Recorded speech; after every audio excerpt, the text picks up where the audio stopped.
Good morning, and good morning to my fellow panelists, and good morning to you watching and listening to the weekly review here on Teachers Talk Radio.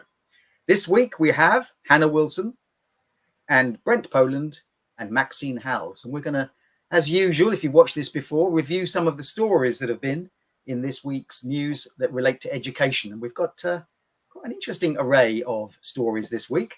And the first story that we're going to look at is one I think I feel, Brent, I will go to you first on this one.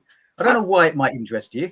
It could relate to it could relate to union activity. So let's start with this story. This appeared in the secondary education website and other places.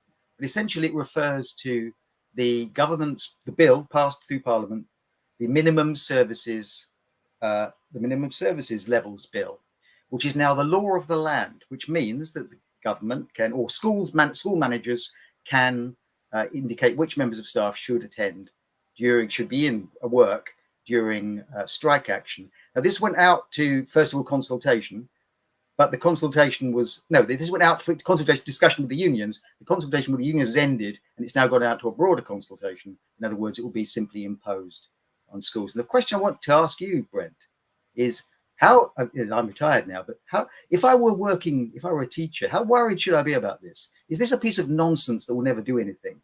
Or is this a serious action that is an attack on some fundamental rights? Well, I would say minimum service levels should be, I think we should all bat that back and say, can we have minimum service levels when it comes to recruitment and retention? Because they're first and foremost, we've got no minimum service levels as it is in capacity. We've got school size, class sizes are way beyond our remit. So if they want to play hardball, let's play hardball then. Let's throw the minimum service levels back to the government. Point two, most schools come to an agreement as they did during strikes. My school did when it came to vulnerable pupils and pupils that we needed to protect. And we did exactly the same during COVID. The government might remember COVID. That's when they were partying. That's when we went to work. So the minimum service levels that we had during COVID was a lot more effective than the government minimum service levels they had, because we didn't have any minimum service levels from the government during COVID. So they want to think about that. Three, it is part of a government mantra to basically undermine union power, collective power of unions, because as we saw, the only organizations defending teachers at the moment seems to be unions. And government seems to be on a power grab of some sort of tin pot dictatorship, because it's always unions they go for first when they're grabbing power. And I'm sorry, it does knock people out of kilter when there are strikes. That's the point of strikes. I educate this in history about the whole idea of strikes and of peaceful protest, democratic protest, and striking and withdrawing your labor is something that people fought and died for in this mother of democracies, we are called, the mother of all parliaments. So if people don't think that it's fair in them that teachers go on strike, that's the whole point. And the majority of people in society, and what I've seen from public opinion, did support nurses, did support teachers, and do support our right to go on strike. And when it comes to it, it is a right to withdraw my labour. And if the government want to enforce rules upon unions, then that is a very slippery slope they're going down. So, Brent, what you're saying there is that this is what schools do anyway. Minimum service has always been something that schools do when strikes happen. You don't simply walk off the premises. No. Maxine, I'll come to you on this. How do you feel about the idea? I mean, it's really quite scary. I mean, I looked at it. If the management of a school identifies someone who has to be in, and that person refuses, or they imagine to simply doesn't attend when they've been given one of these minimum services, they can then be fired without any appeal to unfair dismissal. So it's actually seems quite draconian. Maxine, how do you feel about this? Yeah, I think that's hugely potentially damaging to the relationship between school teachers and other staff in school, but particularly school teachers and school leaders. I think picking up the point from Brent, and we know that teaching is a really purpose-driven vocation. My own show on Friday, I was flooded with people wanting to contribute about what their purpose is in education. We know that we want to support the most vulnerable learners. There's no teacher that doesn't want to support students in their exam years. So again, thinking, yes, we did do that during COVID, which may feel a long time ago to some, but it certainly doesn't to school leaders and teachers. So that's what teachers do, and that's what school leaders do anyway. And I think that by the nature of this order, straight away, it's saying something about how teachers are perceived as troublemakers. Whereas actually, what teachers are doing is just enacting their democratic right. So yeah, in short, hugely potential for relationships. Yeah, that's an important point that you've both made there. That that withdrawing labour is a fundamental democratic right, and has appeared through history as moments of important exercise of a check on the arbitrary power of governments and so on. There is, however, and there's always a dilemma when you're a public service worker, and you know that the things you affect are the lives of people. Their children will be sent home. The kids can't go to school. Is there always going to be a tension in when teachers, when nurses, when doctors go on strike? So Hannah, how do you feel? Do you feel that the government are answering something which is a genuine concern of parents and out there in a non-teacher land, that when teachers go on strike, it affects people's lives? I mean, it affects a lot of people if the students can't go to school and those people can't go to work. And I do have sympathy for those situations, but I think it's kind of it's one of those where the public aren't necessarily always behind teachers, and the idea that we're striking because we want more money, but we get 14 weeks off a year. Why do we already get paid enough, and that kind of thing, where they're not really seeing the narrative but the pay increases are coming out of the school budgets, which means there aren't resources for children. And that's we're doing it because we want better education for the students. We want more PPA time so we're able to mark and plan books and deliver better lessons. The amount of teachers that are at home at the moment marking mock exams because they're frantically trying to get them home. There must be so many people sat on their sofas right now with their marking pile ready to go today. And that's not okay. And that's the thing, we're doing it because we want teachers that are charged and energized and delivering good lessons. We don't want teachers that are burning themselves out, working so hard at weekends, spending their own time and their own money on resources to be able to deliver the lessons. It should be like Brett said, we're not really getting the service that we require from the government in terms of support in schools, especially with the fact that mental health has really declined in the last few years since COVID, and teachers are having that workload added to them. We're essentially everything to these children. Those children spend more time with us than they do their own parents, and we have a duty of care to them. So we're not striking lightly. We're striking because we want to make a difference. We want to change their lives and make education better, and not have this place where actually it's really stressful and we're losing loads of teachers and loads of lessons are taught by cover, and it's this downward spiral. We're striking because we're at a point where things need to change, and that's the thing, they're trying to block that. But unless they're going to change and actually support us in schools, there wouldn't be a need for striking. So it's kind of seems like a block as opposed to really listening to the reasons why people want to strike in the first place. And that is always the dilemma, isn't it? That you don't want to go on strike. You really don't want to go on strike. You're going to come back to a situation you didn't want to create, really, and yet you have to. That's the important thing.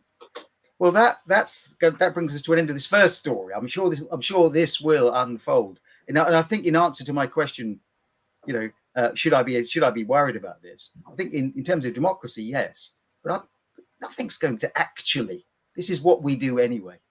So it's another piece of political grandstanding, isn't it? Anyway, as a chair, I shouldn't get too involved. So that brings us to an end of our first story. This is where we get the interruption now, don't we? Oh, what's happened? The technicals. We've lost Tom. Occurred. We've lost Tom. Tom. Well, never mind. I could do the yes. I'll do the ad. Here we go. We're not getting our minimal service level here, are we? We're not getting a minute.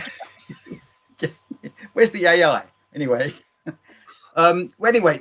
Before we move on to the next story, I would like to say that this show is brought to you in partnership with John Catt Educational Publishing, publishing professional development books and resources to support great teaching, that's us, and learning in schools around the world. If you haven't checked out their latest releases, you can find them on their website, and you can use the code JCTTR2324 to get 20% off of your books. I can see these appearing in lots of teachers' Christmas stockings this year. So don't miss out on the savings at John Catt Education. Visit the website at johncattbookshop.com to explore their full range of titles and advance your own professional development today. Happy reading. Thank you.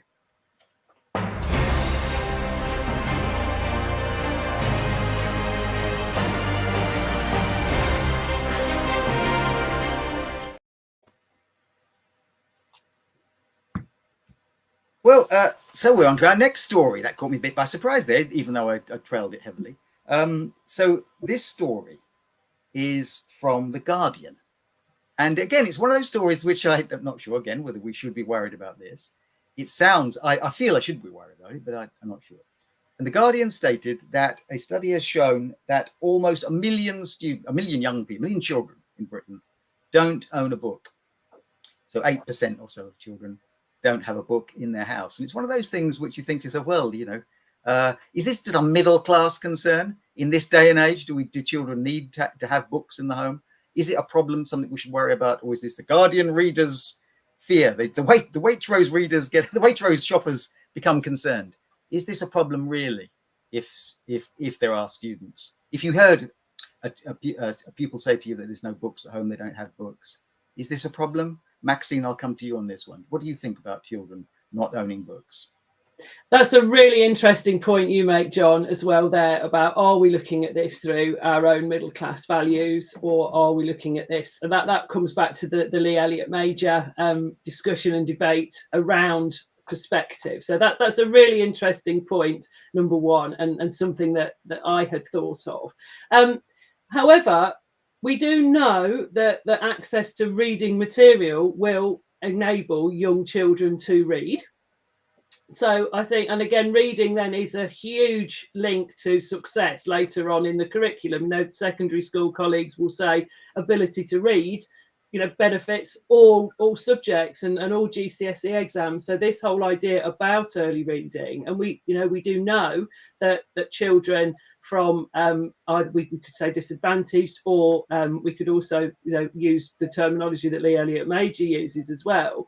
But we could say that the early reading is something that could potentially be a barrier if some children are not. So therefore, allowing access to reading. But I also think that making sure that children, we're working with families as schools, and again, there is that barrier potentially between ultimately middle class institutions and some families who are under-resourced and are from a working class background. There isn't an area there for working together. So great to hear the thought about potentially funding for providing books, but also about working with and using them so that children are able to do some of the early stuff around decoding and later build up and use inference.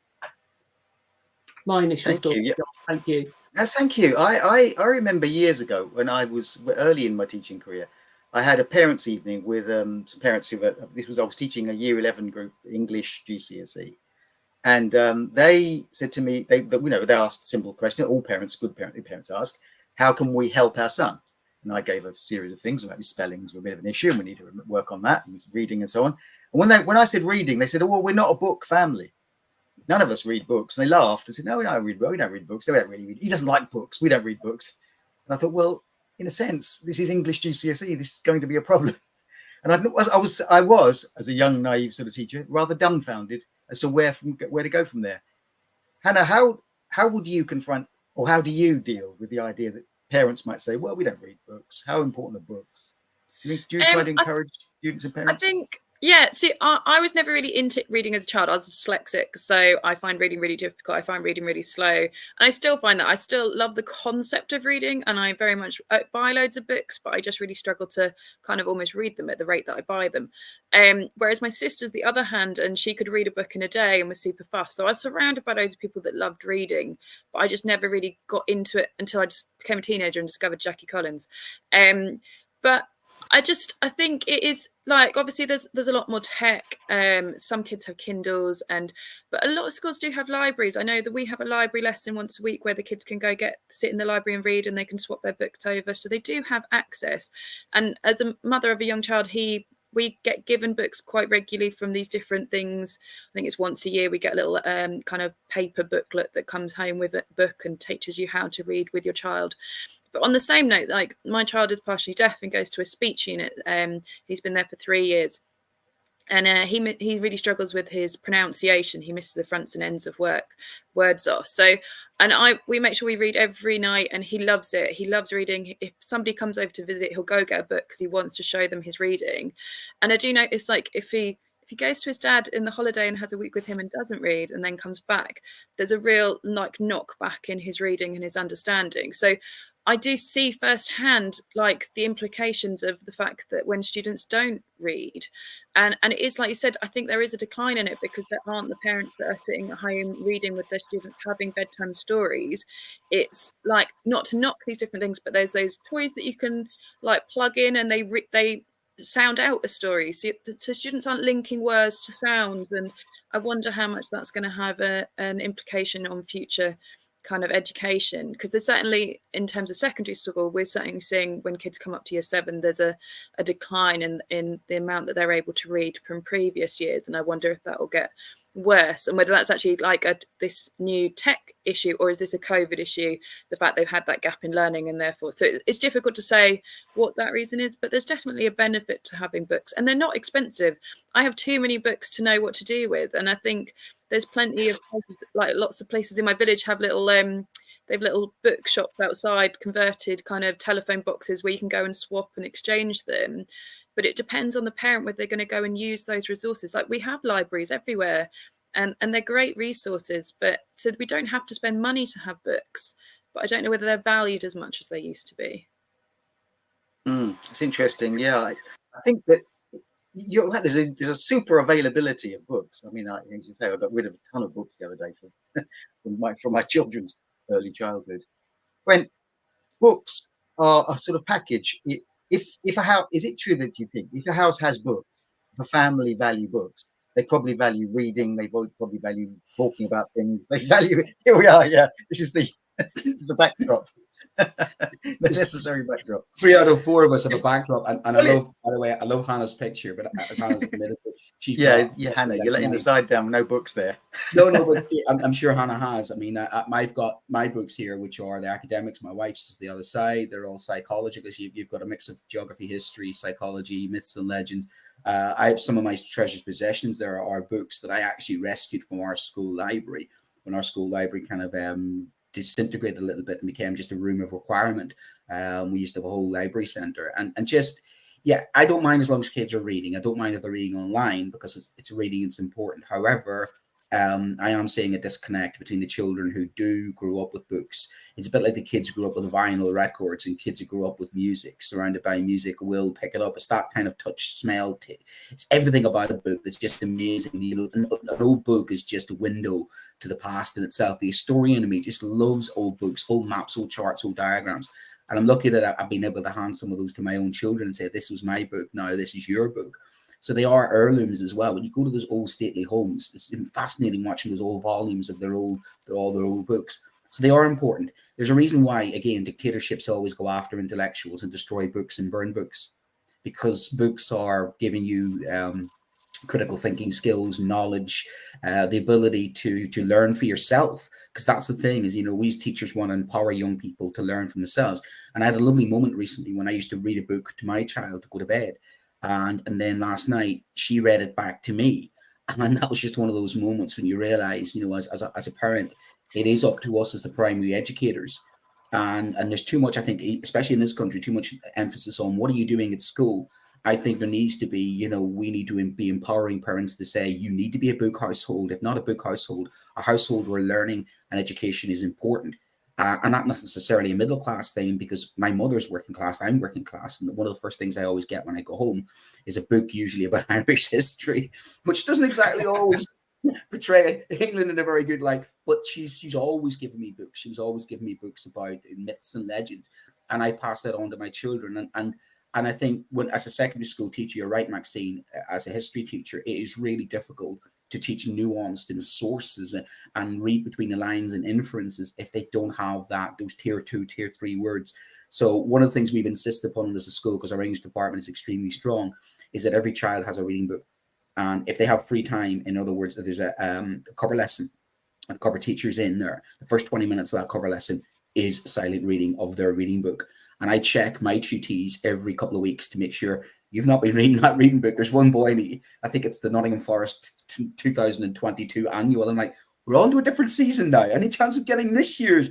And I've pretty much said to him, look, if you haven't switched off that book pretty soon, I'll be giving you a Derby County book to see what he's like.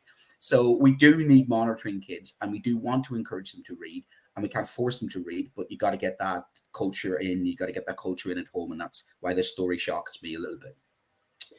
Yeah, it is important. So, Maxine, yes. Yeah, Brent, just to pick up on your points again, really interesting about potentially it not being a class issue. Absolutely right. It is a reading culture issue. And in the world that we live in at the moment, reading culture and book culture, having taught in some affluent areas where books are considered clutter in the home, I think it is about education culture and reading culture. So thanks. Sorry, Brent, I just really liked your comment there.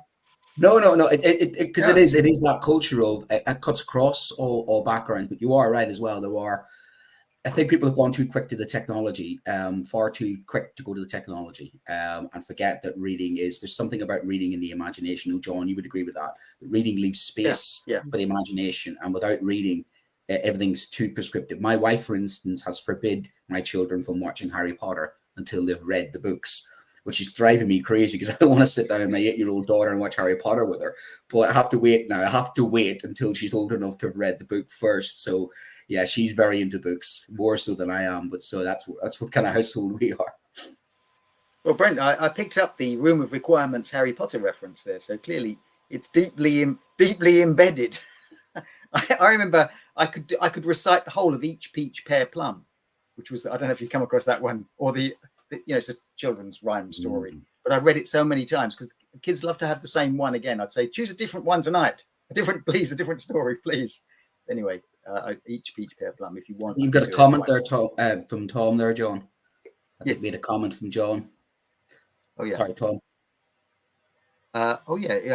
There's a comment here. It says, it's very easy to drop everything and read, or do a whole class reading with all students. But there is many a student who will just zone out and passively sit there.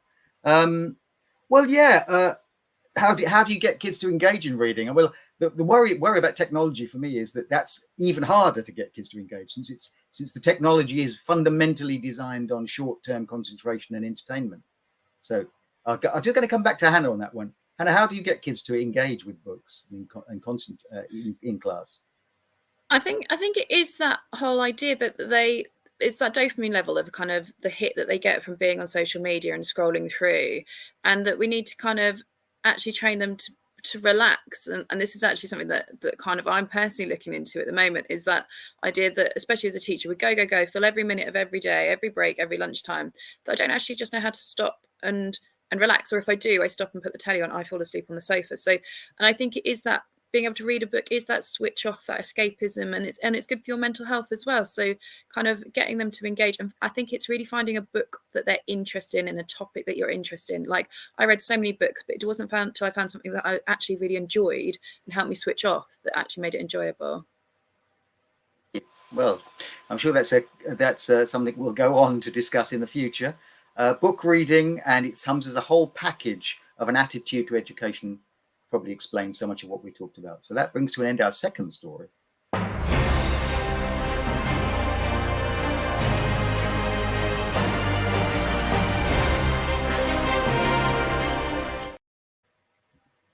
Well, with this third story, the Prime Minister has spoken, and he spoke in the Telegraph, and before, actually. A theme from Rishi Sunak is, and this is what he said, he indicates apparently the headline in the Telegraph was that the Prime Minister wants every child should have a robot personal tutor. And I noticed that also the Education Secretary, Gillian Keegan, said that AI will do the heavy lifting for teachers in the future. So we're looking into the bright sunlit uplands of an AI future. I think I'll go to Brent on this one. How do you feel about the AI future? Well, the heavy lifting they can do is probably keep the buildings up, to be honest with you, because the way we're going, there'll be AI children outside the playground, and the buildings will be collapsing. Because maybe this government needs to get their Maslow hierarchy of needs right. Let's get what they can currently do correct, fixed first, before they start twiddling around with the technology, because they can't even do an education system top to bottom correct before they start replacing teachers with AI robots. I get the sense it's kind of like we're troublesome. I mean, speaking from experience, I'm waiting for my Department of the Education feedback to come back of what they've actually currently got on my records. But the fact of the matter is that we are teachers, we're educators, we are specifically human to human contact. And there's nothing that can replicate, no AI can replicate how we can sometimes be the deciding factor in children's education. Nobody's going to, in their childhood, go back and say, I remember the great AI robot I had that made a difference in my life. We are what we are, and the government maybe has a problem with us because we are what we are. But replacing us with cheaper, dumbed down versions and doubling down on AI. Because the thing I would say to myself is, who's going to program the AI? Are these AI guys going to come with a curriculum that the government wants to program? So we're in a kind of Orwellian kind of world here, where us teachers are intellectuals and difficult to deal with because that's how educated we are. And we pass on like sages have done for hundreds of thousands of years. Mankind has been doing what we've been doing as teachers since the dawn of mankind. And it's that transference from experience, knowledge, wisdom, all those things that are passed from human to human that have created our species. If they want to replace us with some soulless bot because they want to control it, I think that has serious societal sort of knockbacks. So no, I'm quite concerned that they are going straight to this, especially when they're not wanting to resolve the recruitment retention. It does make me feel as if the writing's on the wall for troublesome teachers.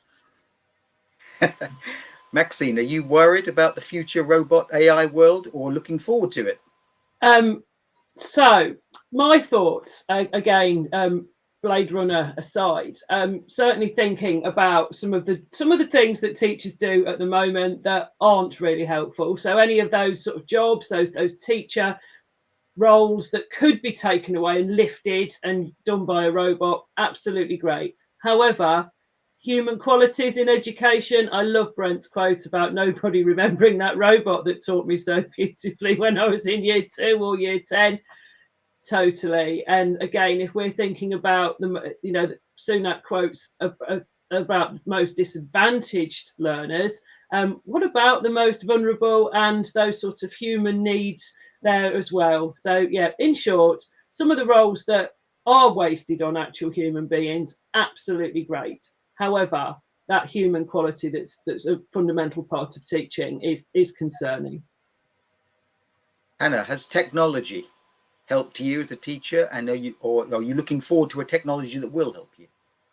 I mean, like I'm since COVID love kind of recording all my demonstrations and editing them and making videos and being able to replay them and all that kind of thing. And I've even got a robot that sits in the back of my classroom on occasions for a student that works from home, and they're able to watch the lessons and interact with the lessons via the robot at the back of the room. But I do think there's like this thing that obviously we've had the research through that culture capital is so important in reducing kind of the gap in disadvantaged students, and actually that kind of personal experience, those conversations, those life experiences, those exposing them to different cultures, and that's kind of something that a teacher does just naturally that a robot wouldn't be able to. And it's also like one of those, like, how much is that going to cost? And like Brent said about the funding, like I had Ben West on my show and he was talking about how schools will have a mental health kind of professional in their schools. It will be 35% of schools by 2025. Now that should be 100%. Every school should have like a mental health professional in their schools. And then because the amount of, I think it's something like 41% of self-harm situations going into A&E are of under 17-year-olds. And actually, like, the funding is going in the wrong places. There's lots of great technology in schools with computers and things that students are able to do. And teachers are really good at teaching.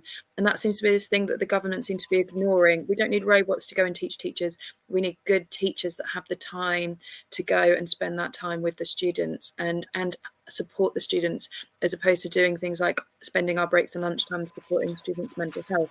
Like, we need professionals to do that so that we can teach and do the right things. So for me, I'm a bit like, I think the funding's going in the wrong places. Yes, and it's so easy to come up, especially for a technocrat like Sunak, to come up with a technology will solve the problems. We don't need to spend the money. Yes, interesting. Well, that brings us to an end of our third story, the robots in schools. So if you have comments about that, please send them in. On the other hand, we're now to the point where we will reflect back on Teachers Talk Radio from the past week and recommend some shows that we've particularly enjoyed. So I think, Hannah, I'll go back to you again. What shows have you been listening to and what ones have you enjoyed? So I'm picking Marnie's show. So hers was on Women in Leadership, Is Gender Still a Barrier? So she was joined by Cheryl Edwards, the CEO and chair of trustees, to discuss women in leadership and the barriers. And this is something that I'm like really intrigued by, and something like I like the 10% braver. Like, women just don't necessarily ask or put themselves in the position. I think there's a thing, isn't there, about if there's a to-do list, if women feel like they have to be able to do 100% of it in order to be able to apply, whereas men only feel they need to do 60% and they can do that job. So I think it's about that kind of being braver, and actually we do need more women in leadership. So it's well worth a listen. Thank you, Hannah. And Maxine, what have you been listening to? Well, it seems perfect, as we're talking about the future of education and all things technology, to refer back to Tom's show from a couple of weeks ago about how things used to be in education, which was a great show. And this week, Tom's show on the future of Ofsted. There were some really great speakers on that, and hearing from the head of the NAHT was really, really powerful. So definitely a great listen to Tom's show. And not quite finally, because I've got a show as well, but Brent, what have you enjoyed? Yeah, I really liked Sean McKay's show, actually, the transition between Key Stage 4 and Key Stage 2 and 3, and on creative writing, which is always tricky, isn't it? And he had Shelley Francis on, who's an English teacher and literacy coordinator, and looking at how partner primary schools try the transition from primary to secondary, which I often find difficult, you know, when the kids come in like the fresh canvas in Key Stage 3. And recently I've been trying to figure out why their exercise books are so good in primary school but not so good in secondary school, and why everything they've learned at Key Stage 2 seems to be sort of paused and forgotten. So it's really good because that does show you how to bridge that gap, and that was quite insightful and really useful for a lot of people. So that was December the 1st. That was Sean McKay's show. Thanks, Brent. And last Thursday I listened to Nathan's show, where he interviewed Lee Elliott Major, who's Britain's first professor of social mobility. And also, another reason I listened to that is because he's been a guest on my show early when I first started Teachers Talk Radio. He's my first guest. I interviewed him live about a year or so ago. He's a great guest and a very charismatic speaker. And he's published a book, A Practical Guide for Teachers to Equity in Education. And well worth buying that book, actually. I've actually have ordered it, funny enough. There's a bit of Christmas reading for me. And it was a really great show as well. So that was really enjoyable. So thank you to anyone who's been tuning in today to watch this and enjoying the show and listening. You can find it again on Teachers Talk Radio. You can find it on YouTube. And if you're out there today, covering your house in fairy lights and every crevice and crack so that your house can be seen from space, or you're putting up the Christmas tree, or you're trying to put all that off for another week, thank you for joining us. And thank you to Hannah and Maxine and Brent, our panel this week. Look forward to speaking to you in the future.